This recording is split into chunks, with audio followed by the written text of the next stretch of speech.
Parce qu'il y a bien plus à découvrir derrière l'écharpe. Spontanéité, audace, charme, joie de vivre. Voici le podcast que vous attendiez tous. Bienvenue dans Écharpe et Confidence.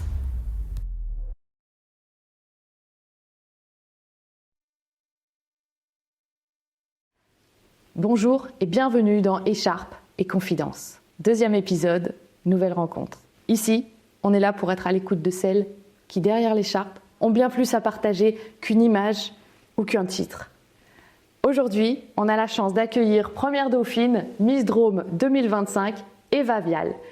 Merci à toi Eva d'être là pour nous parler de toi en toute simplicité et sincérité.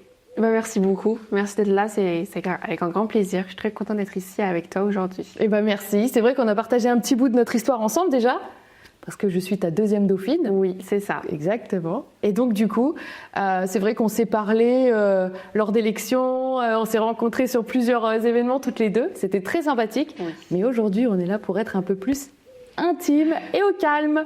Alors c'est super, je te laisse te présenter en quelques mots. Donc moi je suis Eva Vial. J'ai 18 ans et je suis donc actuellement en terminale.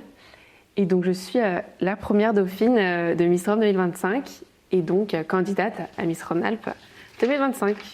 Tu viens juste de fêter tes 18 ans, c'est ça? Oui, c'est ça. Il y a une semaine. Il y a une semaine, joyeux anniversaire. Merci. J'espère que tu as bien fait la fête. Oui. Ah, super. Ça veut dire que tu as participé en fait à Miss Drôme alors que tu avais 17 ans et demi et pas 18 ans. C'est ça. Et alors moi, il me semblait qu'il fallait avoir 18 ans. En fait, vu que c'était l'année de mes 18 ans, tout était bon, donc... Ok, donc en fait, c'est l'année des 18 ans oui, que tu peux participer. Donc toutes celles qui ont 17 ans et demi, si vous avez envie, et que c'est sur l'année de vos 18 ans, c'est possible aussi. On ne savait pas. Ok, très bien. Alors, j'ai eu l'occasion d'apercevoir ta maman. Je vois que tu as des origines. Est-ce que tu peux nous parler un petit peu de ses origines? Donc, ma maman, elle est malgache. Ok. Donc, c'est Madagascar. C'est une immense fierté et c'est pour ça donc j'ai un peu le métissage africain, des fois asiatique, mais c'est bien africain. Trop beau, c'est super. Et donc c'est ta mère qui est venue habiter ici? Oui. Ou vous êtes née là-bas? Non, moi je suis née en France. Ok. Et donc ma maman, elle est venue en France il y a 20 ans à peu près. Ça marche. Et donc du coup, tu habites chez tes parents? Oui, c'est ça. Donc dans la Drôme. Dans la Drôme. Évidemment, bien sûr. La belle Drôme et tout, c'est super. Et alors, qu'est-ce que tes parents, ils ont donc un domaine, c'est ça? J'ai entendu parler de ça? C'est ça. Donc mon papa, il est vigneron. Okay. Et ma maman, elle travaille donc dans le domaine. Et des fois, je suis avec eux pour les dégustations.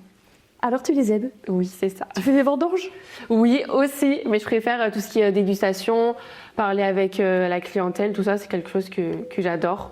Donc on en profite. Comment ça se déroule une petite dégustation? Je sers le vin, les visiteurs ils me demandent combien de pourcentage, tout ça. Bon, je réponds un peu, mais voilà. Ah, c'est trop plaisir à faire ça? Oui, franchement, j'aime bien, ouais. Et alors, t'as des frères et sœurs? Oui, j'ai un petit frère. Ok. Donc, il a 14 ans. Ah oui, donc lui, il t'aide pas sur le vin, dans le... Non, mais il vient avec nous des fois faire les vendanges, faire les fruits, parce que mon papa, il vend également des abricots et des cerises. Ok. Donc, c'est vraiment, en fait, une entreprise familiale depuis donc 3 générations. Donc, oui, il y a ma mamie, mes cousins, mon tonton aussi. Donc, c'est vraiment toute une histoire. Ok, donc atteint l'Ermitage, la famille Vial. C'est ça. Domaine du Colombier. Ah, domaine du Colombier. Si vous voulez venir, avec grand plaisir. Ah bah oui, moi déjà, j'ai eu l'occasion de goûter un de tes vins. Oui, c'est vrai, j'avais oublié, oui. Ah, j'étais contente. T'as bien aimé? Ah oui, j'ai trop aimé. C'est super. Et toi, quel genre de petite fille t'étais quand t'étais plus petite? Quand j'étais toute petite, j'étais une fille très complexée. Ah oui? Ouais, par ma taille, j'étais un peu la girafe, toute maigre. Donc oui, j'ai beaucoup complexé aussi par un peu ma couleur de peau. J'étais un peu la seule métisse de ma classe. Mais bon, maintenant, écoute, c'est ma force. Je suis très contente comme je suis. Il accepte comme je suis. Et j'étais aussi une fille très, très timide.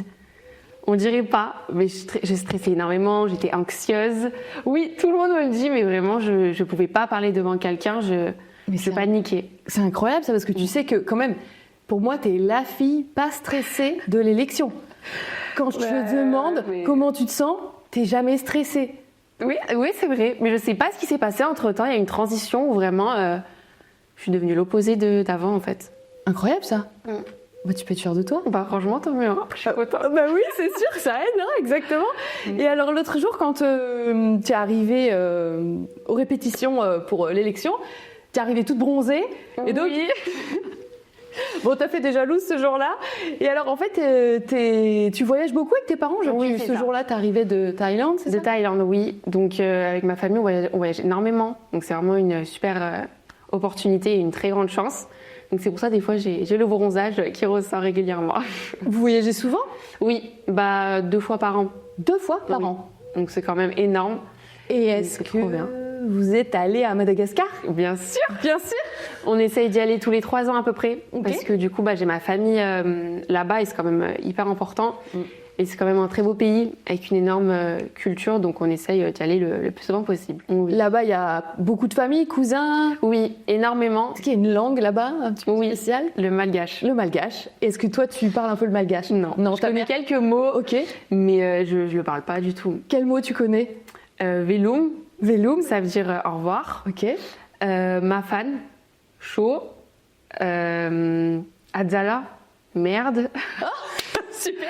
Après, j'en connais pas plus. 2-3 mots par là, mais Ouais. sinon. Ah bah, ta mère, elle n'a pas voulu, c'était pas un souhait particulier pour elle. De base, elle voulait, mais quand on était petits, on était là, on comprend pas. Donc C'est dur, hein? Oui, voilà, elle a pas tant forcé, vu que on a toujours été avec des amis français. Donc voilà, on n'a pas eu forcément l'occasion d'apprendre la langue et c'est dommage, mais bon. Déjà, C'est comme quand on y va une fois tous les 3 ans, Oui. c'est déjà une très bonne chose. Oui. Est-ce que tu as des passions au-delà du vin? Mais je fais du basket depuis toute petite. Donc, c'est aussi un sport de famille. Donc, oui, tous mes cousins, tous mes oncles en faisaient, tout le monde. Et donc, ça s'est transmis dans mon sang. Et j'en fais à l'heure actuelle encore. Et tu en fais avec ta famille?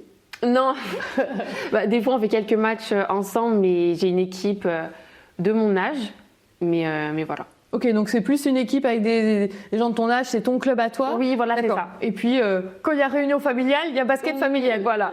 Et dans mon club, donc, en fait, mon papa était président du club de basket où je suis à l'heure actuelle, il y a 2-3 ans. Donc dedans, en fait, c'est aussi un club un peu familial, vu qu'on connaît un peu tout le monde. Mes cousins, mon frère sont dans ce club, donc voilà. Ah bah oui, ça fait Oui. ça fait de l'ambiance, hein. C'est drôle. C'est ça qu'on veut. Ah bah oui, hein, c'est clair. Et alors, toutes ces personnes-là, elles étaient là pour te soutenir? Oui, énormément, oui. C'est bien. Franchement, oui. C'est top ça, hein. Oui. C'est ce qui m'a en fait vraiment donné la force à l'élection. Et je pense que c'est pour ça que j'étais moins stressée. Ah oui. Un peu, mais franchement, pas tant, quoi. Tu les as entendus quand tu... Oui, franchement, même la Miss France, je sais pas si tu avais entendu, elle avait dit oula, je vois, t'as beaucoup de monde. J'ai fait oui. On les entendait, c'est sûr que moi, mes proches m'ont dit, bon, Eva, elle avait du monde, hein. Non, oui, Je suis sûre que ça te fait entendu, ouais. reconnaissante. Et alors moi j'ai vu sur les réseaux sociaux que... sur les réseaux sociaux, du coup, après j'ai vu qu'elle avait posté un petit post. Oui. Et à la fin, il y avait une magnifique photo de tous tes proches. Alors je sais pas si toi, ça t'a fait quelque chose de voir que J'adore. tous ces proches étaient là pour toi. Mais je me rends pas compte. Qu'est-ce que ça t'a fait quand t'as vu cette photo-là? Mais tu sais que sincèrement, j'ai pleuré. Alors, je suis une personne très sensible. Donc tu me donnes juste un mot gentil ou un petit cadeau, j'ai pleuré toutes les larmes de mon corps. Oui. Et j'ai vu ça, j'avais les larmes aux yeux, mais franchement... Elle est magnifique cette photo. j'adore. On ressent l'énergie, toutes Oui. ces personnes qui t'aiment, qui sont là pour toi ce jour-là. Oui, et quand je vois les vidéos, tout le monde saute. Et au bout d'un moment, c'était moi qui passais. Après mon discours, tout le monde avait des flashs. Franchement, c'était incroyable. C'est incroyable, hein. Ce journaliste, il a vraiment réussi à capturer l'instant d'émotion et je te l'offre. C'est pour toi, tu pourras l'accrocher dans ta chambre. Merci. Avec ton J'adore. écharpe. Oui, merci. Voilà, en tout cas, c'est bien mérité. Et puis, bravo à eux aussi parce que finalement, ils étaient Oui. là pour toi. Ils ont su te soutenir vraiment comme il faut. C'est ça. J'espère qu'ils seront là à Miss Rhône-Alpes. On espère. Qu'ils feront pas faux beau et peut-être même plus. Peut-être à Miss France. On croise les doigts. Exactement. Eh ben écoute, merci Eva déjà pour cette première partie. Maintenant qu'on a appris Merci à toi. à te connaître un peu plus, on va passer à la petite étape action pour mettre un petit peu d'action justement dans cette interview. Donc je t'explique cette petite instant action. Donc là il y a un pot dans lequel il y a plusieurs actions. Je te laisse en piocher une. Nous la lira à haute voix et puis la réaliser. Je vais prendre celle-ci.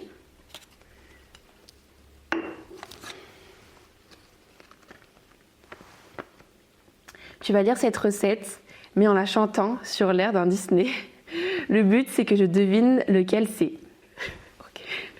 Alors je t'ai préparé une jolie petite recette de grand-mère. À toi, j'espère que tu aimes bien chanter, j'ai vu un peu sur TikTok. Tu aimes bien chanter, c'est parti. Pour préparer un bon goûter au chocolat, il faut commencer pour préchauffer le four à 190 degrés. Ensuite, mélanger le sucre et le beurre jusqu'à obtenir une crème bien lisse. J'adore, c'est génial, merci. Ça devine ou pas? Oui, on dirait que c'est le... Il en faut pour être heureux, c'est ça? Oui, c'est ça, trop forte. Je chante bien alors. Bon, les Disney, j'adore ça, c'est toute ma vie. Eh ben bravo, félicitations. Merci pour cette belle recette que merci j'ai à très toi. envie de réaliser. Alors maintenant, on va passer un petit peu sur l'étape Miss Drôme. Ok. Sur ta participation à cette élection. Déjà, dans un premier temps, je souhaite te féliciter pour ton titre de beaucoup. première dauphine. Merci, c'est adorable, merci. C'est largement mérité. C'est Merci. magnifique. Mais toi aussi. Certains ont dit. Merci. Comme certains ont dit, elle a brillé sur scène. Ben voilà, elles ont sûrement à cause des portables de tes copains là, ils t'ont fait briller. Grâce à eux. Exactement. Et alors toi, comment tu as ressenti, comment tu as vécu ce moment, cette élection? Le moment sur la scène, j'étais pas très stressée, un peu, mais franchement, je m'attendais beaucoup à pire en fait. Et quand tu sens qu'il y a tant de monde pour toi et que tout le monde est là à crier ouais, il va avec toutes les lumières, je me suis dit ok, c'est maintenant ou jamais, je donne tout et même si j'ai pas d'écharpe, même si j'étais pas par exemple la première, je suis très contente de mon titre, très contente des rencontres que j'ai pu faire, que ce soit le comité ou même les filles. Enfin, même avant qu'ils disent la gagnante ou la première dauphine, j'étais très fière de moi et je pense que c'est l'essentiel. Et j'ai senti la fierté de mes proches, donc je me suis dit, j'ai tout gagné au final. Oh, c'est beau, t'as raison. C'est bien de penser comme ça. Oui. Et oui. Et puis t'as quand même gagné ton titre pour aller à Miss Rhône. à Miss Rhône. C'est une belle Je élection. suis très contente. Et oui. Je suis très contente pour notre Miss Drôme, donc Lara. Exactement. C'est une super personne et j'ai hâte de partager cette aventure avec elle. Et bah oui, ça va être beau. Hein. Toi, t'avais déjà fait une élection auparavant? Non, j'ai jamais participé à une élection, vu que j'étais mineure, mais j'étais déjà allée voir Miss Drôme, il me semble que c'était 2022. Donc c'était quand même il y a 3 ans. Et ça t'avait plu? Oui, oui, bien sûr. Mais... je regarde Miss France depuis des années, avec ma maman, tout en décembre. Donc, Juste toutes les deux? Oui, on adore. Oh, le moment intime, franchement, ouais. Toutes les deux, vous vous calez devant la télé, avec les chiffres, les patients. On imprime des sondages et on est là. Elle, c'est ma préférée. Non, moi, j'aime bien elle, tout ça. Elle parle bien et tout. Vous discutez. Et alors, à chaque fois, vous êtes plutôt... Oui, franchement, oui. On a un peu les mêmes goûts, donc... Ok. Et à la fin, dans votre top 5, il y a souvent la Miss? C'est bon. Oui. Vous êtes trop forte, alors. Et donc, toi, c'est un rêve de petite fille, ça? Oui, en soi, oui. Parce que tout ce qui est paillettes, tout ce qui est scène, moi, j'adore. Ok. Et ma maman aussi. Donc, c'est vraiment, en fait, un rêve commun et un rêve depuis toute petite. Mais aussi, c'est quand même... c'est pas seulement un rêve concours de beauté. Je veux être la plus belle. Enfin, c'est au-delà de ça. Et comme tu l'as dit, c'est pas seulement une beauté... extérieur, c'est en fait la beauté intérieure de la personne et la personnalité en fait. C'est ça. C'est beau ces moments que tu vis avec ta mère, Oui. c'est de partager cette Franchement, passion. j'adore. Oui. C'est exceptionnel. Ta mère, elle était un petit peu dans le milieu avant d'être dans le vin. Elle aime la scène, tu dis? En fait, à Madagascar, on danse beaucoup, on chante beaucoup, mais elle a jamais eu l'occasion d'être sur scène, mais c'est quand même quelque chose qu'elle aime énormément. Ah, c'est bien, le vit un peu à travers Oui. toi. Elle doit être trop fière. Oui, franchement, oui. Elle est extrêmement investie, des fois plus que moi, mais C'est bon, vrai. écoute, tant mieux. Ah ouais, elle te pousse quoi. J'allais Oui. te demander, ça va? Tes parents, ils sont pas trop, Non. tu vois, à te Franchement, freiner? non. Ma maman, au contraire, elle est très contente pour moi. Mon papa, il est fier de moi, évidemment. Après, c'est un garçon, donc il y a moins ce sentiment comme ma maman. Ah, j'adore, t'as vu la robe et tout. Mais il est quand même très fier de moi avec mon frère, donc c'est l'essentiel. Et ben c'est bien. Et puis c'est bien qu'il t'encourage là-dedans, parce que bon, je suppose que t'as quand même ton sport, t'as des shootings, Oui, voilà. t'as l'école, t'as plein de choses. Et du coup, le fait qu'il te pousse, c'est beau Oui. parce qu'il pourrait avoir peur. Oui, c'est vrai. Au début, ma maman un peu. Puis après, elle a vu le comité, elle les a rencontrés. Et elle s'est dit, c'est des personnes de confiance. Donc franchement, elle m'a dit, fonce, hein. C'est maintenant ou jamais. Donc voilà. C'est top ça, c'est beau. Moi je me souviens pendant les élections, on a fait une élection, on a eu la chance de faire des élections toutes les deux. D'ailleurs les élections qu'on a fait, on les a fait ensemble à chaque fois. Oui, c'est trop bien, oui, ça nous a créé nos petits moments de complicité, j'adore ça. Et donc je me souviens d'une élection, c'était une super élection d'ailleurs, c'était Miss Isère, notre première élection toutes les deux. On y va et en fait ça termine très tard, on va même à l'after. Et moi, j'habite à 1 heure, enfin même 1h30, encore plus loin de. Enfin, presque 2 heures. J'habitais presque à 2 heures de route du lieu de l'élection. Et je me couche, il était 4 heures du matin, je me réveille très fatiguée. Mais donc, du coup, je suis contente. Ce jour-là, je peux rester au lit, tout va bien. Et là, je regarde mon téléphone et je vois quoi sur les réseaux? Eva, qui est à un match de basket et qui enchaîne sur un shooting. Oui. Non, ça, c'était un dimanche même. Oui. Je me dis, mais quel est ce phénomène? Mais oui, c'est vrai, donc j'avais match. Et juste après, je crois vers 15h30, j'avais prévu un shooting. Je me suis dit, il faut à tout prix que je fasse les 2 minimum. Et j'ai réussi à faire les 2. On a gagné. Les photos étaient magnifiques. Donc franchement, ma journée était super. Mon week-end était super. T'es incroyable. T'es prête pour Miss France en fait. Franchement, oui, j'attends que ça. J'adore parce que franchement, je t'avoue que moi, j'aurais été incapable d'aller à un match et encore moins de faire un shooting. Je me suis dit, ah waouh, elle est vraiment incroyable. Et alors le pire, c'est que t'étais, comme on dit, toute fraîche. Mais c'est vrai que en fait, le sport pour moi, c'est pas seulement tu cours. Vu qu'il y avait les filles, enfin il y a tout en fait qui est positif. Donc la fatigue, en fait, je l'ai pas réellement senti. Je passais un bon moment. Mais oui. Et quand tu passes un bon moment, tu penses pas trop aux choses négatives. Donc là, c'est ça. Et puis ça, il y a une adrénaline aussi quand on oui, est voilà, dans ce moment-là. C'est quand même. Oui, j'ai beaucoup bougé, donc je suis passée de là à là, donc c'est ça. C'est passé vite. Exactement. Et donc les shootings, c'est nouveau pour toi ou t'en avais déjà fait avant? Oui, c'est tout nouveau pour moi. J'en avais jamais fait.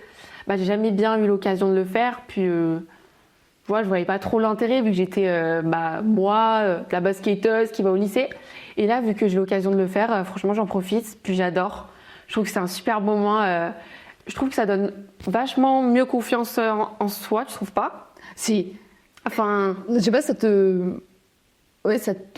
te tire vers le haut. Oui, ouais, voilà, c'est ça. Et du coup, tu te regardes, tu te dis, ok, ça va, mes complexes, je les vois un peu moins. Enfin, franchement, je trouve que c'est quelque chose de très positif, encore plus quand tu as un bon photographe ou une bonne photographe. Donc, tu passes un bon moment avec la personne, des nouvelles rencontres. Enfin, franchement, moi, j'adore. C'est ça. Et puis, ce qui est impressionnant, je pense, c'est dans un an, quand tu prendras le temps de retourner voir qui tu étais. Oui. Tu te diras, oh waouh, j'ai grandi. C'est comme si j'avais pas fait cette expérience, c'est comme si j'avais pris 10 ans, alors qu'en fait, j'ai pris que 1 an. Ouais, non mais tu vois, oui. cette expérience-là, en fait, elle t'a fait prendre 10 ans parce que t'as fait des choses extraordinaires. Et ça, je trouve que c'est beau. Oui, et en plus, étant donné que je suis un peu la plus jeune, je suis la plus jeune, je pense que ça m'a aussi bien aidée en termes de maturité. Oui. Je pense que j'ai grandi au fond de moi et franchement, je retiens que du positif. Et c'est que le début. Oui, c'est vrai. On espère. C'est ça. Parce que c'est déjà assez incroyable la maturité que tu as. Je trouve que pour ton âge, c'est vrai qu'on ne te donne pas forcément 18 ans. Je trouve qu'effectivement, tu as une capacité quand même à rester justement assez posée, pas trop stressée, puis avoir une capacité d'écoute qui est assez incroyable, ce qui fait que ça donne une maturité beaucoup plus... ça me fait plaisir en tout cas. Beaucoup plus élevée. En tout cas, je suis très fière de t'avoir sur ce podcast. Écoute, merci, on en sait un petit peu plus sur toi. On va passer à la deuxième petit jeu. Je te laisse piocher donc, dans le pot vérité. Ok. Hop. Je vais prendre celle-ci. Qu'est-ce que tu prends quand tu vas au McDo? Qu'est-ce que je prends quand je vais au McDo? Alors, je prends déjà... Je sais pas pourquoi je réfléchis parce que je prends tout le temps la même chose. Je prends tout le temps des nuggets, donc souvent un Happy Meal, donc 4 nuggets avec la sauce curry, bien sûr. T'as déjà goûté? J'adore. C'est la sauce préférée. Ah non, mais quand je te dis que j'adore, vraiment la meilleure sauce. Après, j'aime pas les sauces en fait. Tout ce qui est mayonnaise, ketchup, moutarde, j'aime pas. Mais alors la curry. Voilà, curry, c'est la mienne, donc tout le temps je prends celle-ci. Dans le Happy Meal? Oui. Ok. Avec des frites, une compote, mais bon, je la mange pas souvent, mais je la garde pour chez moi. Et avec ça, je prends un petit burger. Voilà. En plus? Oui. Trop mignon. Donc toi, tu prends le petit Happy Meal avec son petit burger. Oui, moi, je suis encore un enfant. Ouais. Tu m'as dit, ah tiens, t'es mature? Non. Pas chez McDo. Voilà. Je suis mature, mais pas chez McDo. C'est là où je me retrouve et je deviens de nouveau une petite fille. C'est oui, ça? C'est ça. C'est bien. Trop chouette. Et merci pour ce moment de vérité. Avec plaisir. Très authentique. Maintenant, on va passer à la partie Miss Rhône-Alpes. Parce que du coup, tu es candidate pour l'élection de Miss Rhône-Alpes. Oui, c'est ça. Comment tu te sens vis-à-vis de cette élection aujourd'hui? Toujours pas stressée, donc tant mieux. Après aussi, je pense que c'est dans quand même 4 mois. Donc il y a le temps, mais pas tant que ça. Donc j'essaie de me préparer le plus que je peux, niveau élocution, niveau démarche. Et voilà, je me dis... Au niveau des marches, tu veux dire du... Démarche, le catwalk. Ok. Donc élocution, catwalk, tu prépares ça? Oui, c'est ça. J'ai juste envie de donner le meilleur de moi-même, quoi, et de voir où ça a mené. Et du coup, tu as hâte, Oui, franchement, oui. Tu le vis comment au quotidien? Tu t'y penses? Je le sais au fond de moi que j'ai cette chance de participer à Miss Rhône-Alpes, mais je m'en rends pas vraiment compte parce que je reste la même personne.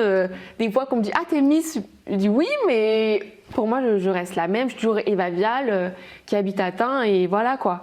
Après, bien sûr que j'ai hâte déjà de partager l'aventure avec toutes les filles, de toutes les rencontrer, puis même... faire le spectacle. Enfin, je pense que ça va être vraiment une incroyable aventure. Ah, ça va être une belle aventure. Donc du coup, dans cette aventure, vous allez être beaucoup, il me semble, de candidats. Oui, une vingtaine à peu près, oui. Une vingtaine? Oui. Ah oui, j'avais pas que... D'accord, une vingtaine. Oui. Et oui, c'est effectivement 20, c'est quand même... Ouais, c'est beaucoup. Ah oui, c'est beaucoup. Est-ce que tu en connais certaines? Du coup, tu as eu l'occasion de rencontrer certaines déjà? Oui, bah du coup, vu que j'ai fait l'élection Miss Isère et Miss Loire, Ok. bah avec toi, Ouais. on a pu donc les rencontrer, on a un peu parlé avec elles. Et après, je sais qu'il y a donc les autres, les anciennes écharpées de l'année dernière, qui retentent l'aventure.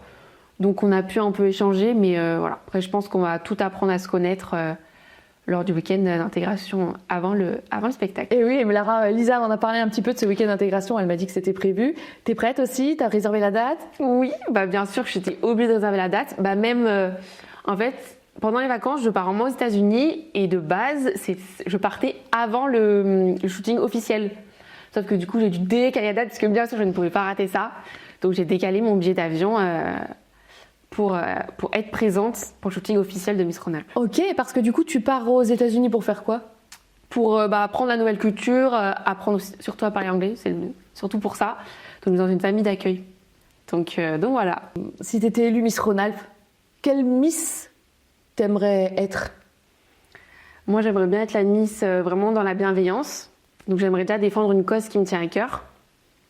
Donc j'aimerais bien défendre les enfants qui sont en foyer, donc qui n'ont pas eu la chance de grandir dans un foyer aimant et stable. Vraiment essayer d'apporter mon amour aux personnes qui en ont besoin, surtout les enfants. Donc en fait, c'est notamment, enfin pour la petite histoire, c'est un peu parce que j'ai ma famille à Madagascar qui sont un peu pauvres et le pays est pauvre. Et c'est vraiment là que j'ai découvert la misère et tous les enfants qui étaient tout seuls. Et c'est vraiment quelque chose qui me touche, quoi. Enfin, je pense que ça touche un peu tout le monde. Donc c'est pour ça que j'ai choisi cette cause pour aider en fait les enfants français, ceux qui n'ont pas eu cette chance-là.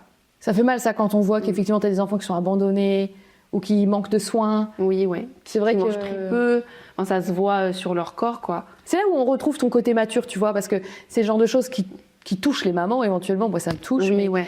Mais avant, quand on n'a pas d'enfant ou qu'on n'en a pas eu, c'est enfin, c'est pas forcément la chose qui nous préoccupe. Je trouve ça beau, justement, que toi, avec ton énergie, si justement tu pouvais faire quelque chose là-dessus, ce serait incroyable. C'est vrai que c'est une très belle cause que tu as là. Ça me tient à cœur parce que oui, je voyage beaucoup, j'ai eu cette chance. J'ai vu de beaux hôtels, de beaux paysages, mais en fait, j'ai vraiment vu l'arrière des pays et vraiment, il y a des personnes qui sont dans le besoin et qui en souffrent chaque jour. Ouais, et toi, tu as vraiment envie, si tu pouvais faire quelque chose à ce niveau-là, Oui, ça me tient vraiment à cœur, ouais. C'est beau. Très bien. Et du coup, au-delà de cette cause qui te tient à cœur, en tant que Miss Rhône-Alpes, tu aimerais que les gens ils te voient comment? Ils voient quelle Miss? J'ai pas envie qu'on me voit seulement par la jolie fille, la jolie Miss. J'ai vraiment envie que les personnes en fait me comprennent et arrivent à se projeter avec moi et me voient un peu comme la Miss copine. Et s'ils ont besoin de me parler, s'ils ont besoin de moi, je suis là avec grand plaisir et ils sont la bienvenue. C'est ça, tu as envie de rester la Eva Vial. Oui, voilà, c'est ça. Sincère. Et pas me donner une autre image ou de paraître hautaine et que les gens ils disent elle est bizarre, pourquoi elle veut pas nous parler, choses comme ça. Ou inaccessible, quoi. Oui, voilà, j'ai envie vraiment de rester moi-même. La Eva solaire avec toujours le sourire. Ouais, c'est ça. La Eva bienveillante, solaire, avec le sourire. C'est ça. C'est comme ça qu'on te connaît, en tout cas. Ouais, ça te représente très bien. Et tu ferais une très belle Miss Rhône-Alpes, en tout cas. Félicitations à toi. On te souhaite bonne chance, justement, pour l'élection Miss Rhône-Alpes. Venez nombreux pour la soutenir. Je vous attends. Le podcast, donc, touche à sa fin. On vous remercie de l'avoir écouté jusqu'au bout. Ça me tenait à cœur vraiment que ce podcast soit là pour mettre en lumière toutes ces jolies filles qu'on voit un petit peu comment elle brille autrement que derrière les réseaux sociaux. N'hésitez pas à commenter si vous avez envie d'entendre d'autres choses, que je pose d'autres questions, ou si vous avez des petites idées sur les actions ou les vérités que vous aimeriez bien voir sur une autre candidate. En attendant, le prochain épisode, une nouvelle rencontre. Je vous dis au revoir, prenez soin de vous et à bientôt. À bientôt. À bientôt.